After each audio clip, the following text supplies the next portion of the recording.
The stars disappeared first. That's what people remembered most about the day the aliens came.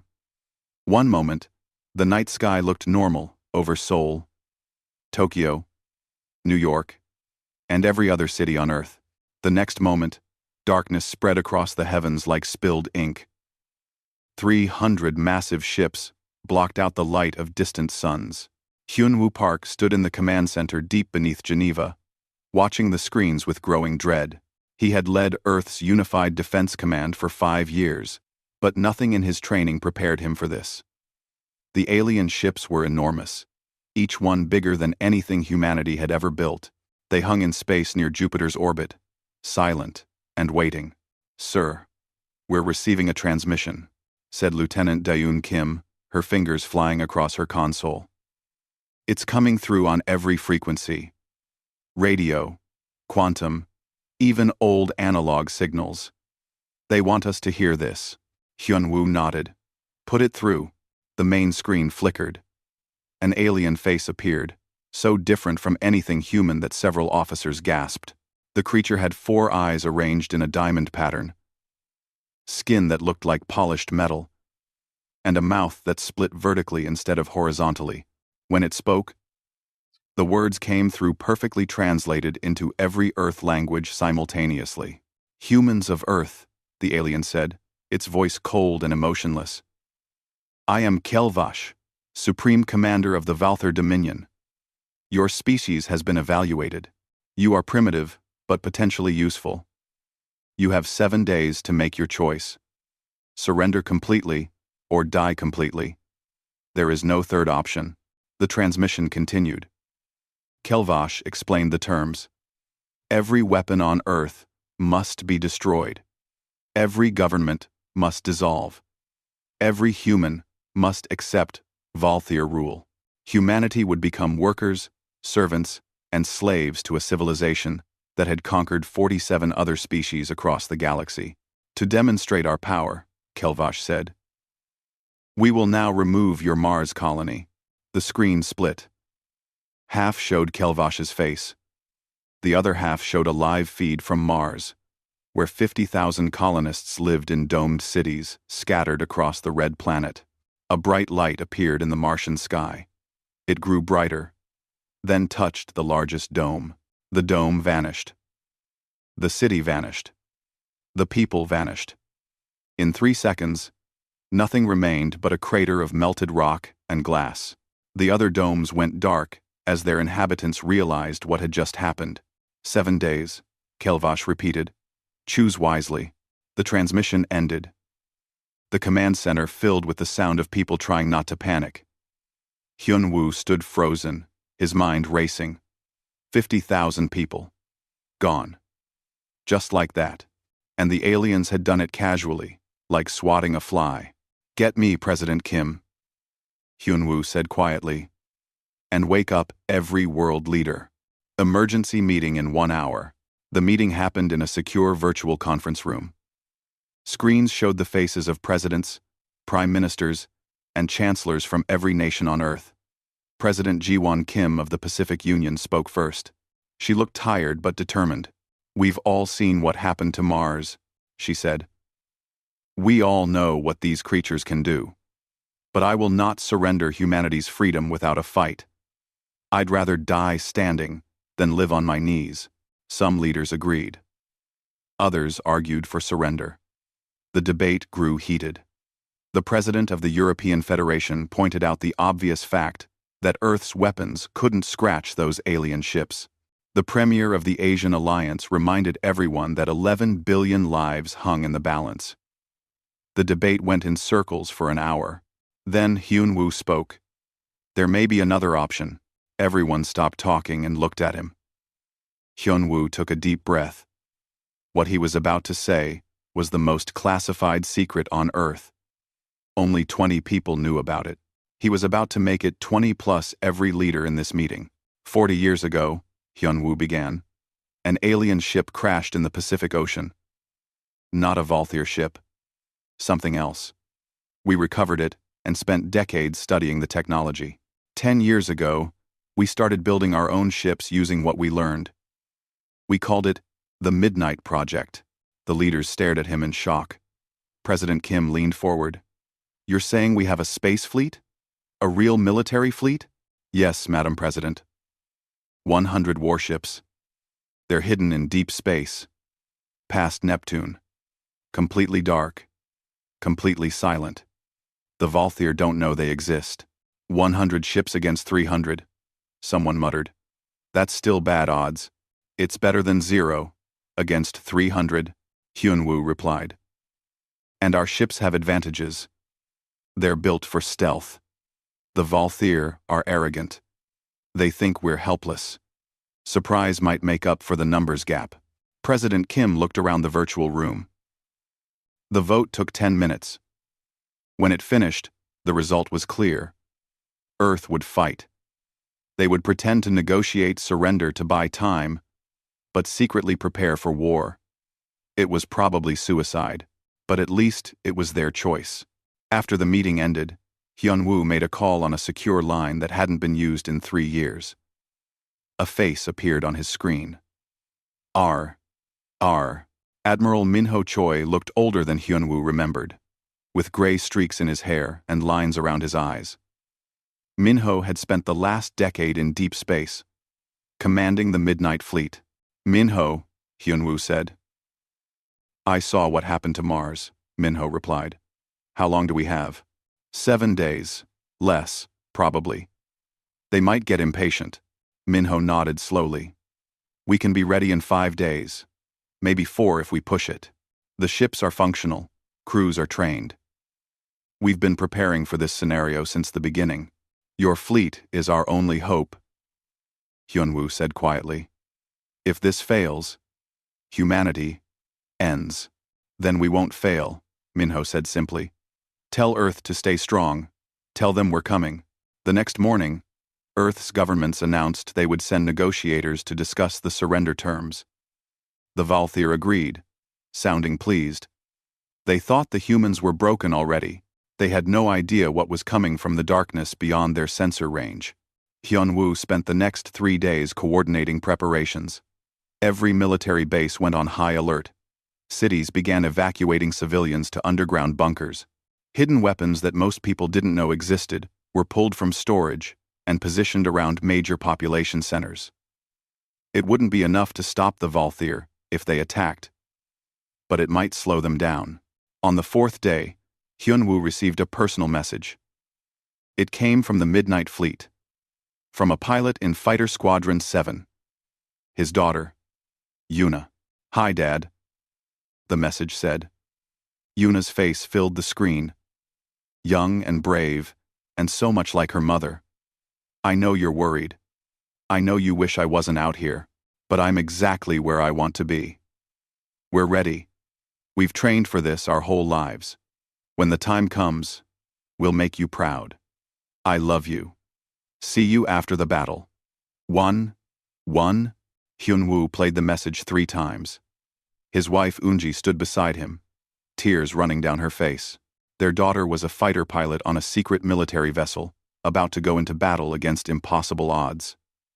They couldn't tell her not to go. They couldn't protect her. All they could do was trust in her training and hope she survived. On the 5th day, the Valthyr fleet moved. They grew tired of waiting for negotiations to finish. 300 massive warships began accelerating toward Earth. Weapons armed and shields raised. They would be in orbit within 30 hours. Hyunwoo sent the signal. One word, transmitted on the emergency frequency to the Midnight Fleet. Now, in the darkness beyond Neptune, 100 human warships came to life. Their engines burned cold fusion, producing almost no visible signature. Their hulls absorbed radar and scanner beams. They began accelerating toward the inner solar system, moving fast and silent through the night. The aliens thought they were coming to accept humanity's surrender. Instead, they were about to meet humanity's fury. Earth would not bow. Not now. Not ever. Sora Lee stood in the shuttle bay wearing her best diplomatic suit and her worst expression of fear. She practiced looking terrified in the mirror that morning, and she thought she had it right. Shoulders hunched, eyes wide, hands trembling just slightly. She needed to look like someone who had already given up. The shuttle lifted off from Earth's surface, carrying Sora and her team toward the massive Valthyr command ship hanging in high orbit. Through the window, she could see the alien vessel growing larger. It looked like a mountain floating in space, all sharp angles and dark metal. Weapons bristled from every surface. "Remember," Sora whispered to her assistant Jinho, "we're beaten, we're scared, we're ready to accept anything they demand. Make them believe it." Jinho nodded. He looked genuinely nervous, which helped sell the act. The rest of the diplomatic team looked the same. Only Sora knew that hidden in their diplomatic papers were scanner devices, recording equipment, and code-breaking programs. Their job wasn't really to negotiate. Their job was to gather intelligence. The shuttle docked with a heavy clang. Alien guards met them at the airlock. The Valthyr soldiers stood over 7 feet tall, covered in armor that looked like it grew from their bodies. They carried weapons that hummed with barely contained energy. One guard gestured sharply, and Sora's team followed. The inside of the ship looked nothing like human vessels. The corridors curved at strange angles. The lighting pulsed in colors that hurt to look at. Everything felt wrong, alien, designed for creatures who thought differently than humans. Sora's team walked for 10 minutes through the maze, before reaching a huge chamber. Kelvash waited there, standing on a raised platform. The Supreme Commander looked even more intimidating in person than on the transmission. His 4 eyes tracked every movement. When he spoke, his voice echoed through translation devices built into the walls. "Humans," he said, managing to make the words sound like an insult. "You have come to accept the inevitable. Good. This will be easier than most conquests." Sora stepped forward, keeping her head low. "We come seeking terms, Supreme Commander. Our people wish to know what will happen to them after we surrender." Kelvash laughed. It sounded like metal scraping on stone. "You will work. You will obey. You will serve the Dominion until your short lives end. Some of you may be useful. Most will be sent to mining colonies or construction projects. Your world will be stripped of resources. This is the fate of all inferior species." "And if we refuse?" Sora asked, making her voice shake. "Then you die. All of you. We will burn your planet from orbit and take what we want from the ashes." Kelvash leaned forward. "But you won't refuse.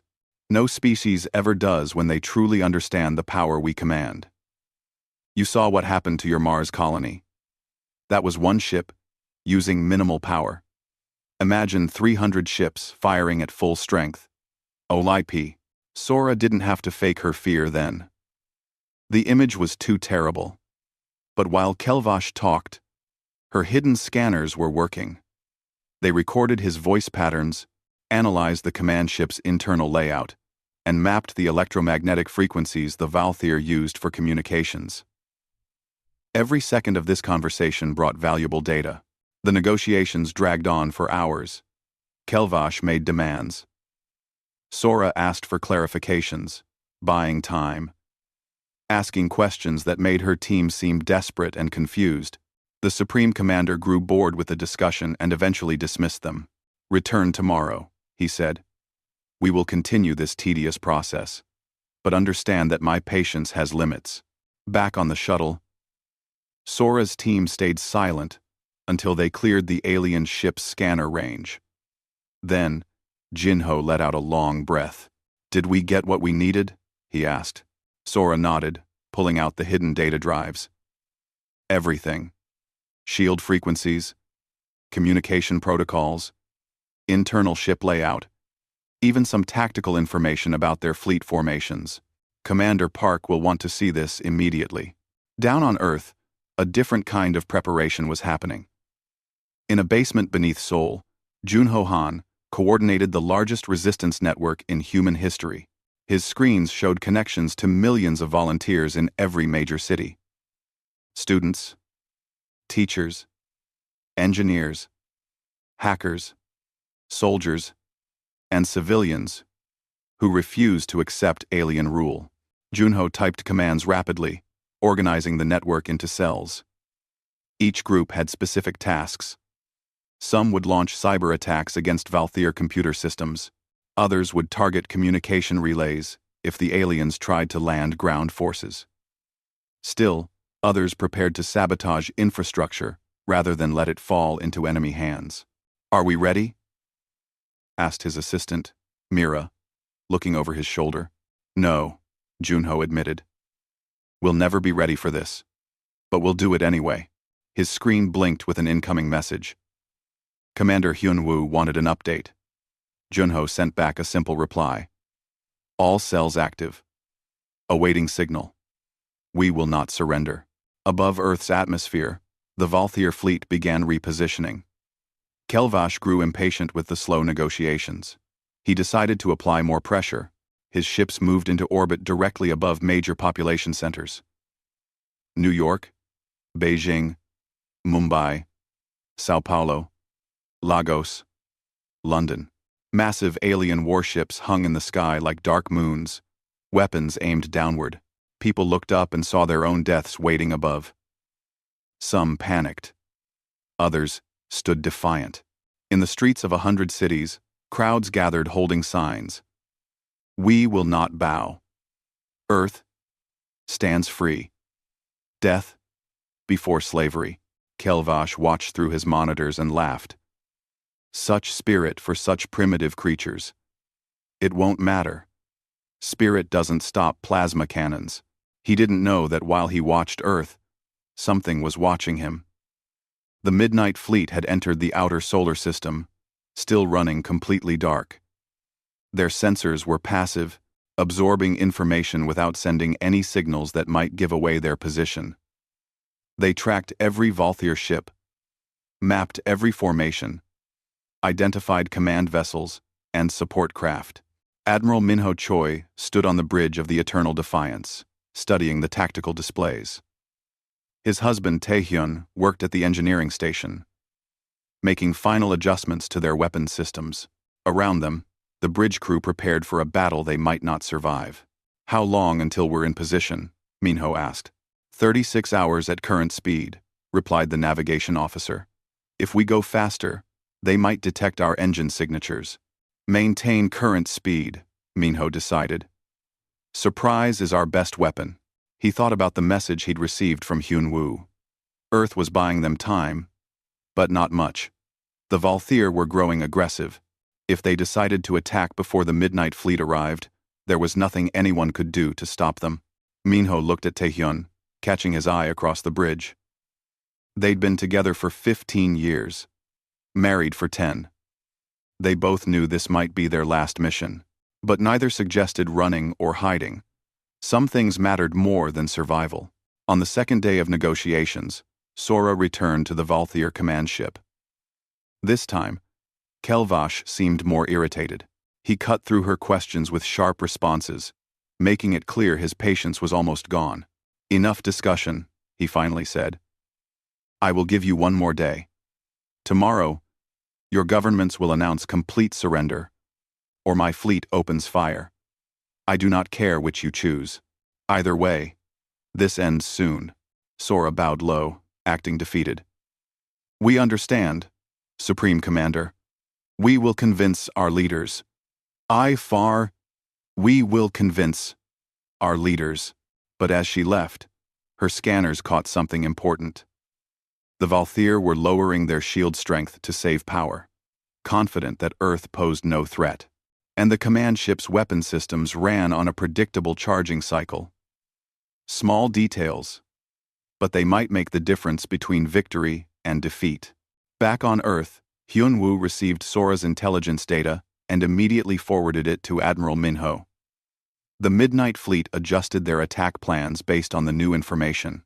They identified weak points in the Valthier formations and planned their opening strike to maximize damage. That night, President Ji-won Kim addressed the world. Her message was broadcast everywhere, in every language. People gathered around screens in homes, shelters, and public squares to hear what she would say. "Citizens of Earth," she began, her voice steady. "Tomorrow, the aliens expect our surrender. They think we are broken. They think we are weak. They think we will choose slavery over death. She paused, letting the words sink in. They are wrong.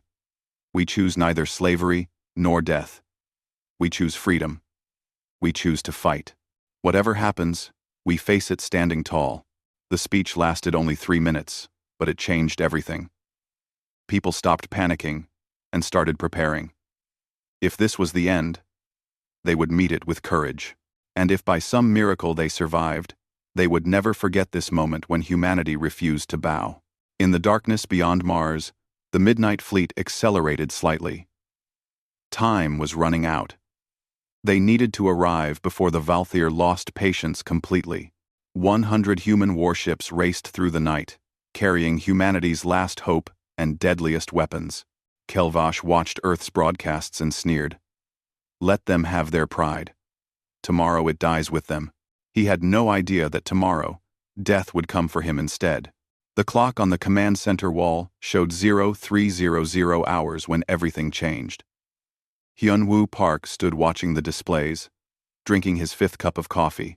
Around him, exhausted officers monitored the Valthyr fleet. The alien ships hung in orbit, weapons powered down, waiting for dawn when Earth would officially surrender. They never saw it coming. Lieutenant Daeun Kim suddenly sat straight up at her station. Sir, I'm getting multiple contacts at the edge of sensor range. They just appeared from nowhere. Ships. Lots of ships. Identify them, Hyunwoo said, his heart beginning to race. Signatures match. Sir, they're ours. It's the Midnight Fleet. They're burning hard toward the inner system. Speed is. That can't be right. They're moving at 0.4 light speed. Hyunwoo allowed himself a small smile. That's right, Lieutenant. Admiral Choi just announced we're here. Across the solar system, every sensor screen lit up. The Valthyr fleet detected the new arrivals immediately. On the command ship, alarms blared. Kelvash rushed to the bridge, his 4 eyes wide with surprise. Report, he demanded. Human vessels, Supreme Commander. 100 ships approaching at impossible speeds. They appeared from nowhere. How did we not detect them earlier? Kelvash stared at the tactical display. Those ships shouldn't exist. According to all their intelligence, humans had barely functional space travel. They certainly shouldn't have stealth capabilities or faster-than-light drives. But there they were, screaming in from the darkness like demons. Battle stations, Kelvash ordered. All ships power weapons and shields. Half the fleet moves to intercept. The rest stay in position over Earth. But he hesitated a moment too long. Admiral Minho Choi didn't wait for permission or warning. The moment the Midnight Fleet dropped stealth, he gave the order. All ships, fire at will. Targeting package has been distributed. Make the first shots count. The darkness of space suddenly lit up with weapons fire. Kinetic missiles launched from 100 human warships, each one accelerating to a significant fraction of light speed. They crossed the distance in seconds. The Valthyr barely had time to raise their shields before the impacts began. The first missile struck a Valthyr battleship near its engine section. The kinetic energy release equaled a nuclear explosion. The ship's shields absorbed most of it. But the sheer force knocked the vessel spinning. The second missile hit before the ship could stabilize, punching through the weakened shield and tearing into the hull. The battleship exploded, scattering debris across thousands of kilometers. Across the battlefield, similar scenes played out. 50 Valthyr ships were targeted in the opening salvo. 20 died immediately. Their shields overwhelmed, or their critical systems destroyed. Another 15 suffered severe damage. The element of surprise worked exactly as Minho hoped. Direct hit on Command Group Delta, reported the weapons officer on the Eternal Defiance. 3 ships destroyed, 2 disabled. Good, Minho said calmly. Rotate targeting. Don't give them time to adapt. Launch fighter squadrons. Throughout the Midnight Fleet, launch bays opened. Small fighter craft shot out into space, like angry hornets from a disturbed nest. Among them flew Squadron 7, led by Yuna Park. Yuna gripped her control stick, feeling the familiar weight of Gi forces as her fighter accelerated. Around her, 14 other fighters matched her formation. They'd trained together for years, knew each other's moves instinctively. Now, all that practice would be tested. Squadron 7, follow my lead, Yuna transmitted. Target the carrier on the left. We take out their launch bays. They can't deploy their own fighters. Copy that lead, came the responses. The squadron dove toward a massive Valthyr carrier, dodging return fire that lit up the space around them. Enemy fighters began launching, but they were slow and disorganized. The humans reached the carrier first. Yuna's targeting computer locked on. She fired missiles, watched them streak toward the launch bay, then banked hard as explosions blossomed behind her. 2 alien fighters tried to intercept, but her wingman Taeyang got there first, his guns tearing through their shields. Thanks, Tae, Yuna called. Anytime, led. Down on Earth, people watched the battle unfold on every screen. The night sky lit up with flashes of light as weapons fire and explosions painted the darkness. For the first time, war had come to orbit on this scale. Some people watched in terror. Others watched in hope. In Seoul, Hyunwoo's wife Eunji stood on their apartment balcony, looking up. Somewhere up there, their daughter was fighting. Eunji whispered a prayer to gods she wasn't sure she believed in anymore. Kelvash finally organized his fleet's response. The Valthyr ships formed defensive spheres, covering each other with overlapping shields. Their return fire began finding targets. A human destroyer took a direct hit from a plasma cannon and broke apart. Another ship lost its engines and went spinning helplessly. We're starting to take casualties, reported Minho's tactical officer. 3 ships destroyed, 7 damaged. Maintain pressure, Minho ordered. Execute Plan Beta. Split the fleet. The Midnight Fleet divided into 3 groups. 1 continued the direct assault on the Valthyr main formation. The second moved to protect Earth's orbit, engaging the alien ships positioned over cities. The third group, carrying the most experimental weapons, accelerated past the battle entirely, heading for a position behind the enemy fleet. All ships, prepare for sustained engagement, Minho transmitted. This is what we trained for. Make every shot count. The battle intensified. Ships from both sides maneuvered at incredible speeds, firing weapons that released the energy of small suns. Space became a chaotic mess of laser fire, missile trails, and exploding vessels. Debris from destroyed ships created hazards that both sides had to navigate. Yuna's squadron engaged a group of Valthyr fighters near one of the orbital defense stations. The enemy pilots were skilled, but they fought with rigid tactics. Yuna recognized the pattern and exploited it. They always break left after their attack run, she told her squadron. Let's be waiting for them. The trap worked perfectly. 4 alien fighters died in seconds, caught by concentrated fire from positions they didn't expect. But the victory came with a cost. Taeyang's fighter took a hit that sheared off his left wing. I'm losing control, he reported, his voice strained. Systems failing. Eject, Yuna shouted. Get out of there. No can do, lead. Ejection system is fried, but my guns still work. Taeyang aimed his crippled fighter at an enemy cruiser. Tell my family I did good. Taeyang, don't. The fighter slammed into the cruiser's shield generator at full speed. The explosion took out the shield and damaged the cruiser's weapons.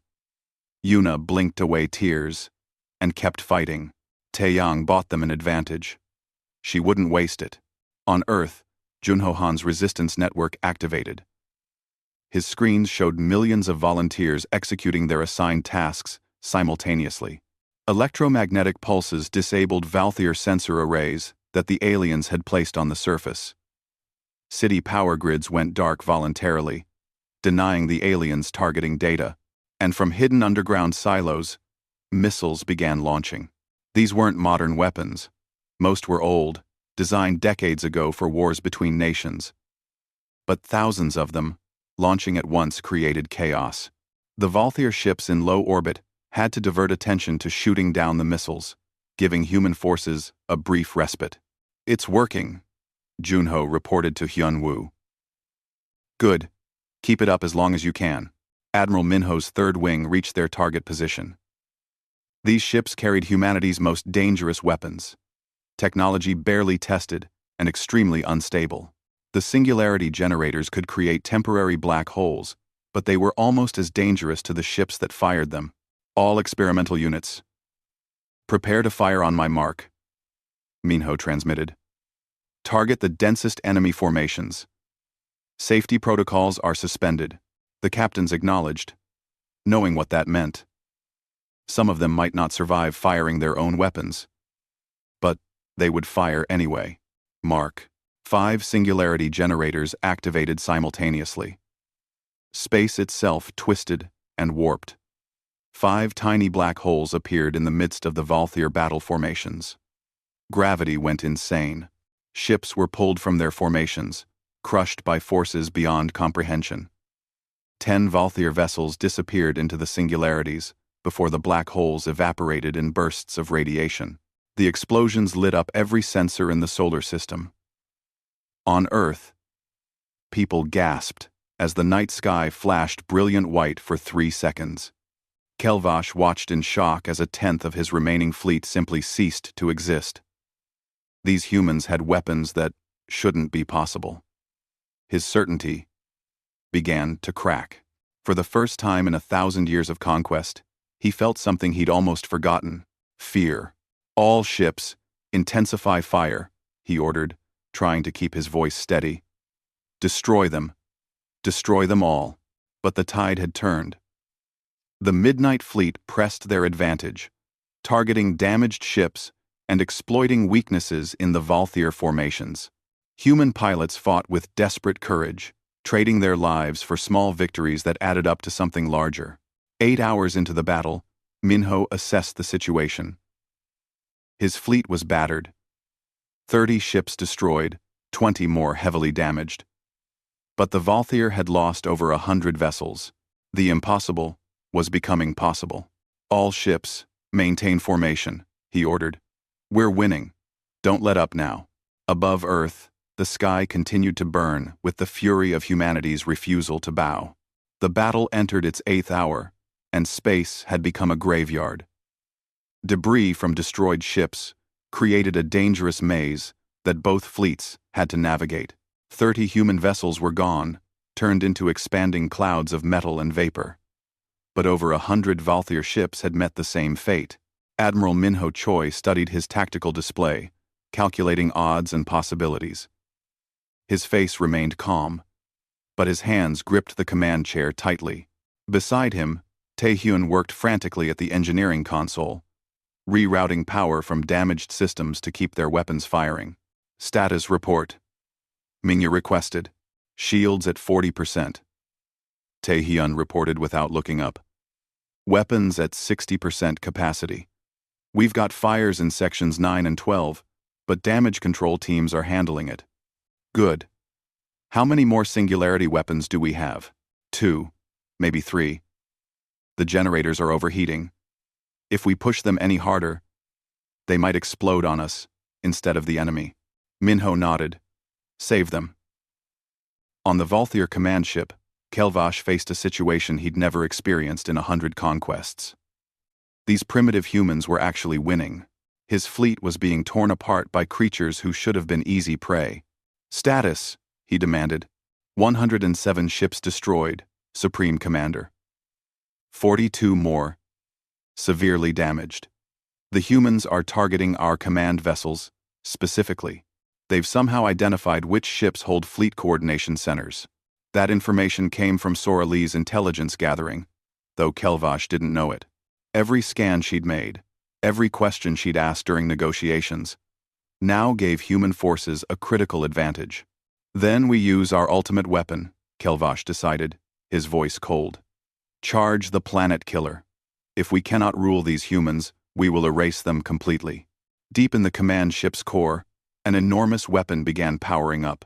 It drew energy directly from the ship's reactor, building toward a single devastating shot that could burn away Earth's atmosphere and boil its oceans. The weapon needed 10 minutes to reach full charge. On Earth, Hyun-woo's sensors detected the energy buildup immediately. His blood turned to ice. "No," he whispered. "They're going to destroy the planet." Lieutenant Daeun Kim ran calculations. 10 minutes until they can fire.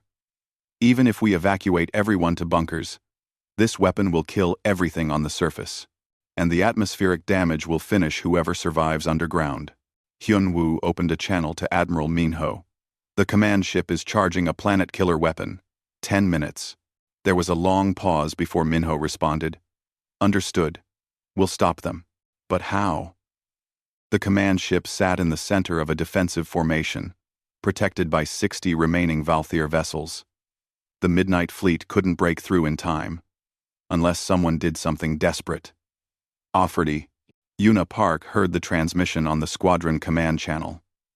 She looked at her tactical display, seeing the command ship's position.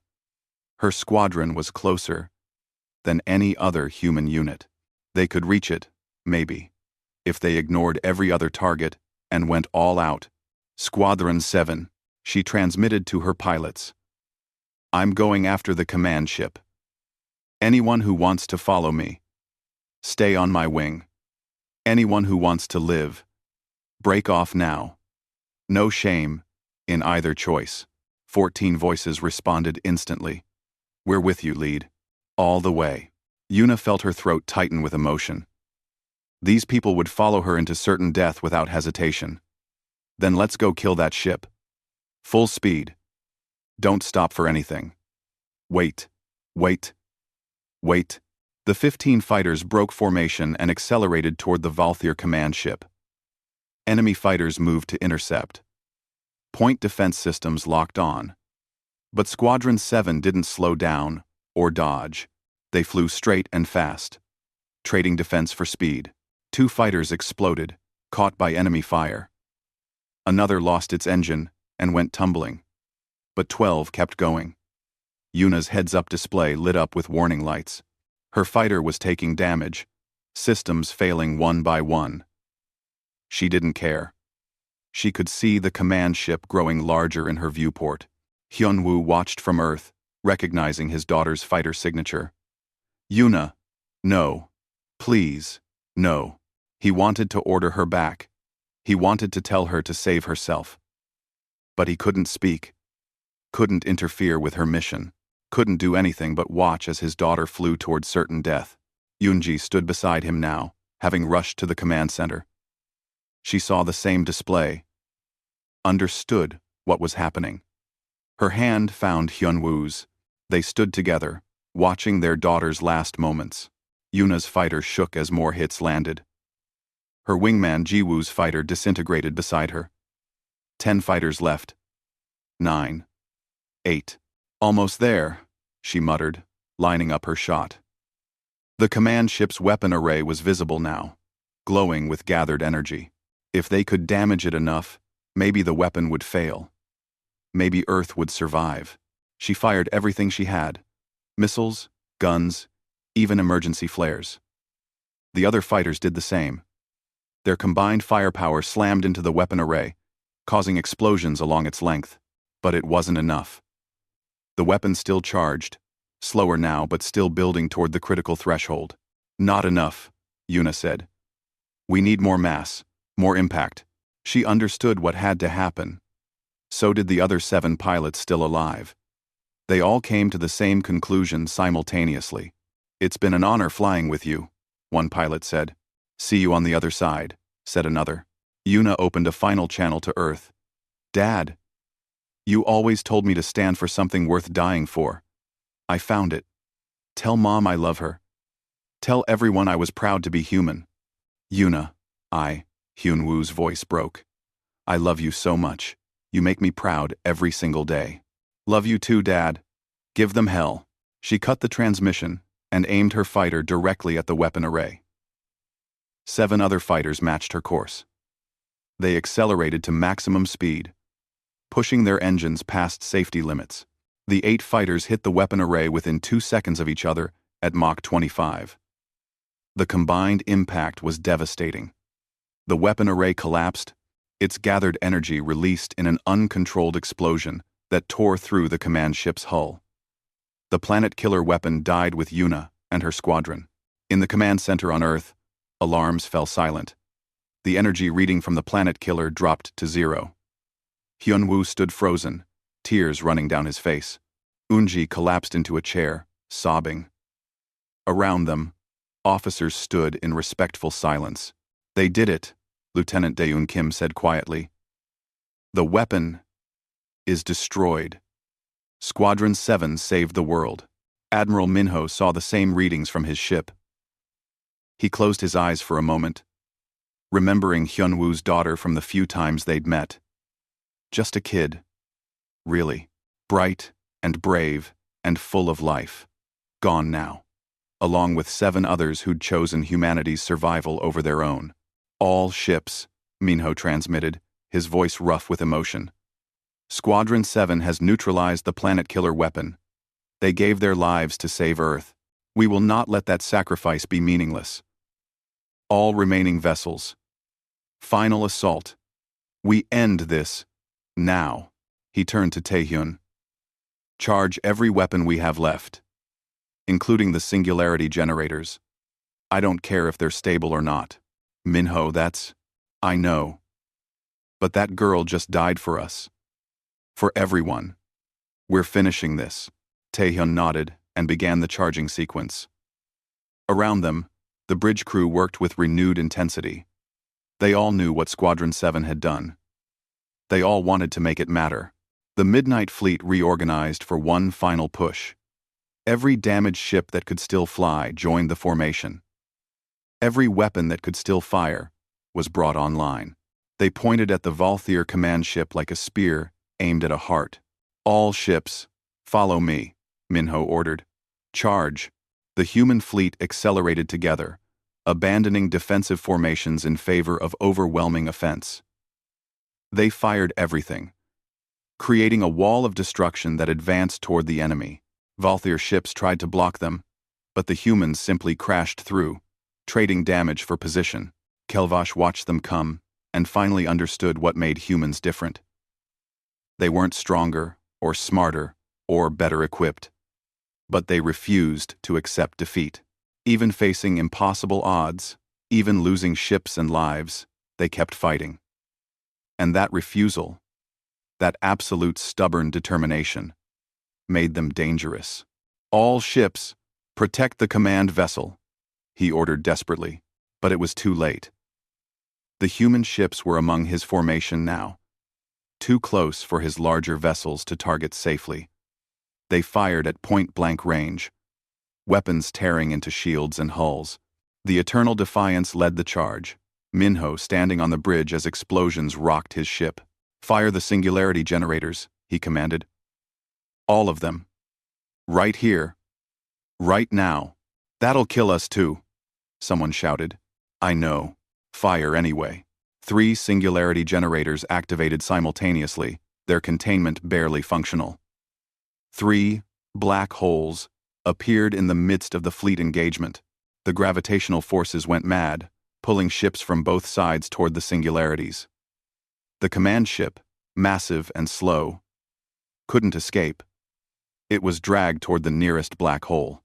Kelvash felt his ship shaking apart around him. "This cannot be. These primitives cannot defeat us. We have ruled for thousands of..."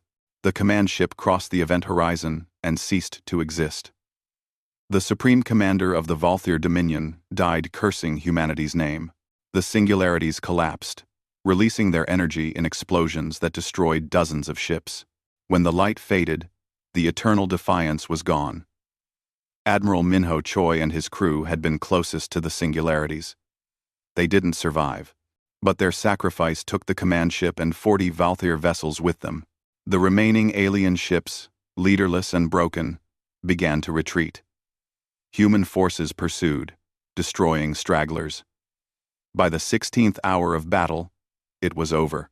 52 Valthier ships managed to escape into hyperspace. The rest were destroyed or disabled. Earth had won. But the cost was terrible. The sun rose over Earth 3 hours after the battle ended. In Seoul, people emerged from shelters to find their city still standing. The alien ships that had hung overhead like dark clouds were gone, replaced by drifting debris that caught the morning light. Some people cheered. Others simply cried with relief.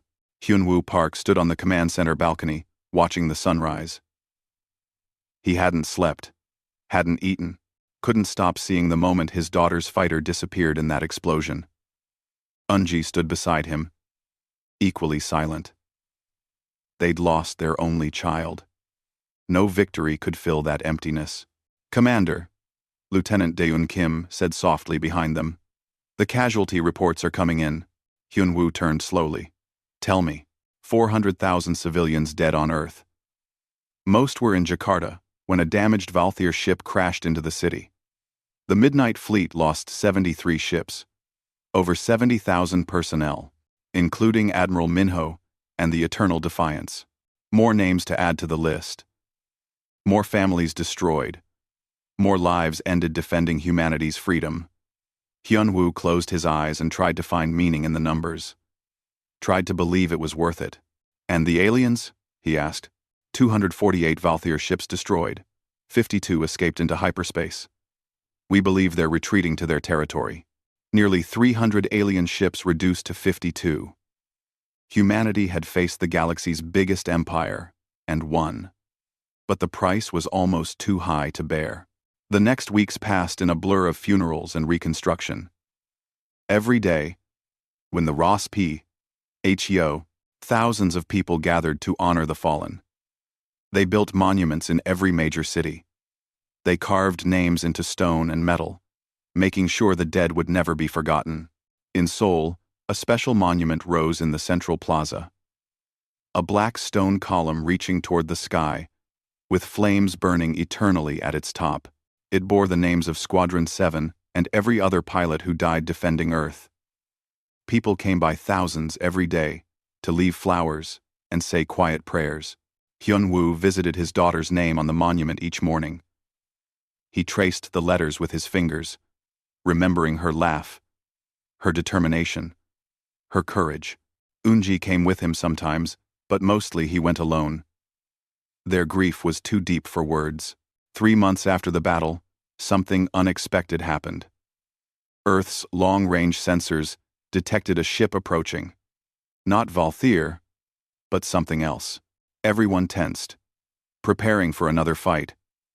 But this ship broadcast peaceful intentions in multiple languages.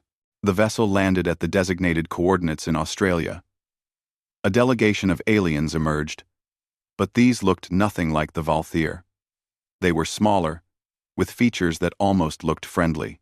Their leader approached the Human Reception Committee slowly, showing empty hands. "We are the Tefrion Coalition," the alien said through a translation device. "We have come to meet the species that defeated the Valthier Dominion." President Ji-won Kim led the human delegation. "You've heard what happened here?" "The entire galaxy has heard," the Tefrion ambassador replied.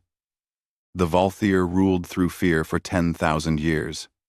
They conquered 47 species. None ever defeated them in battle. Until now. 47. None." End quote. The ambassador gestured, and images appeared on a holographic display. They showed alien worlds rising in rebellion, ships fighting back against Valthier occupation forces, species refusing orders, demanding freedom. "Your victory has inspired something we thought impossible," the ambassador continued. "Hope. The Valthier Empire is collapsing. Conquered species are breaking their chains. And they look to Earth as proof that the mighty can fall." Ambassador Kyung Lee stepped forward. She'd been appointed as Earth's first interstellar diplomat, tasked with navigating humanity's entry into galactic politics. "Why are you telling us this?" "Because the Valthier will return," the Tefrion said bluntly. "This fleet was only one battle group. The Empire has thousands of ships. When they recover from their shock, they will come back in greater numbers. You need allies." The Tefrion offered an alliance. technology exchange, military cooperation, shared intelligence. In return, they wanted Earth's help defending other species from Valthier aggression.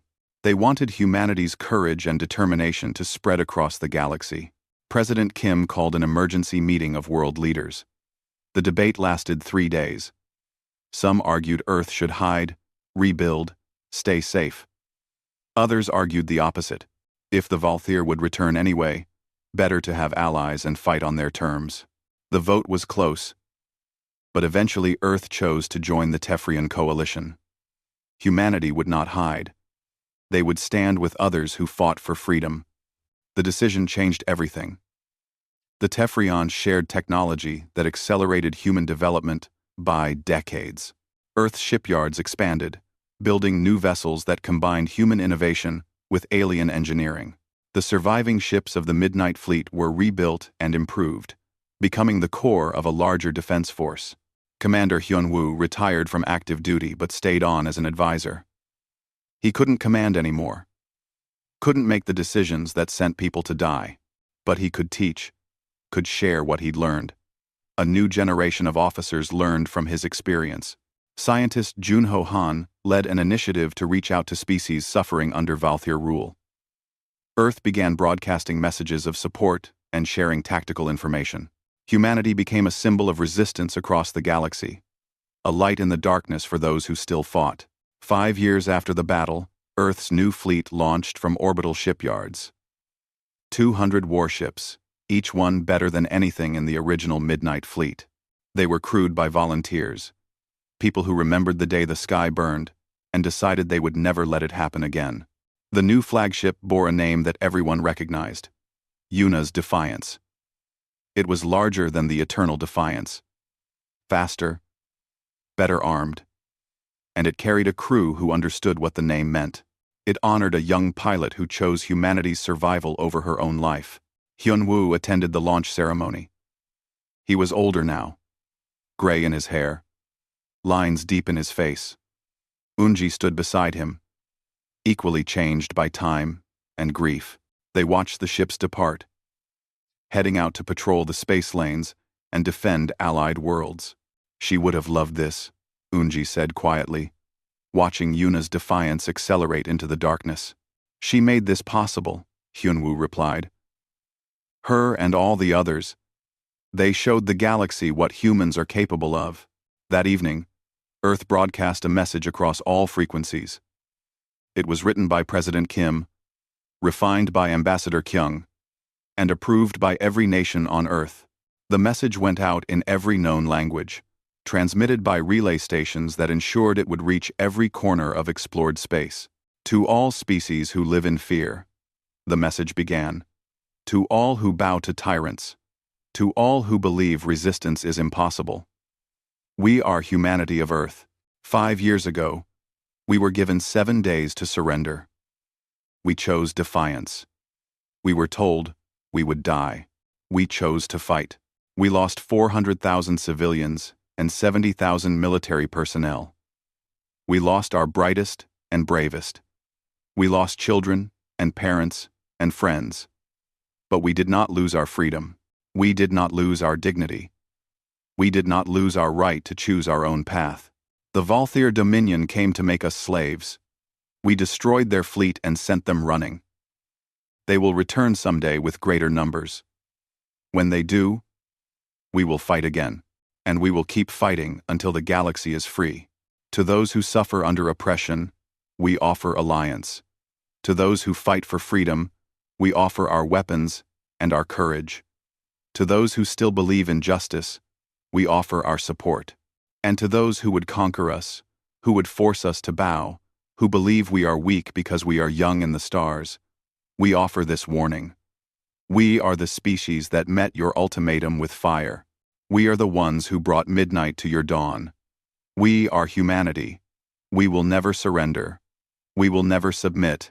We will never stop fighting for what we believe. Come if you must.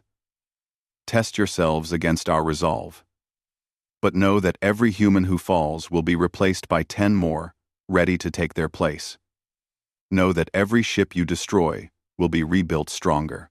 Know that we do not fear death, because we have learned that some things matter more than survival.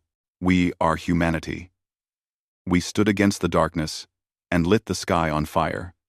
And we have only just begun. The message ended. Across the galaxy, on 1,000 worlds, people heard it. Some dismissed it as primitive posturing. Others felt something stir in their hearts. Hope, courage, the belief that maybe, just maybe, freedom was possible. On Earth, Hyunwoo listened to the broadcast and felt tears on his face again.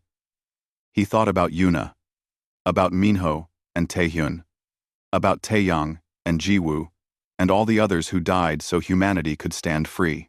"We'll make it worth it," he whispered. "We'll build something worthy of your sacrifice." Years passed. Earth grew stronger. The Tefrion coalition expanded as more species joined. Inspired by humanity's example, the Valthyr Dominion contracted. Losing territory and influence, the galaxy slowly changed, becoming a place where freedom had a chance. And on Earth, in the central plaza of Seoul, the eternal flame burned above Squadron 7's monument. It burned day and night, in sunshine and rain, in peace and war. It burned as a reminder of the day humanity refused to bow, as a promise to those who died that their sacrifice would never be forgotten. It burned as a warning to anyone who thought humans could be conquered. Humanity had learned what it meant to stand together. They had learned the price of freedom and decided it was worth paying. They had looked into the darkness and decided to be the light. The flame would burn forever, and as long as it burned, humanity would remember. They would stand. They would fight. They would never bow again.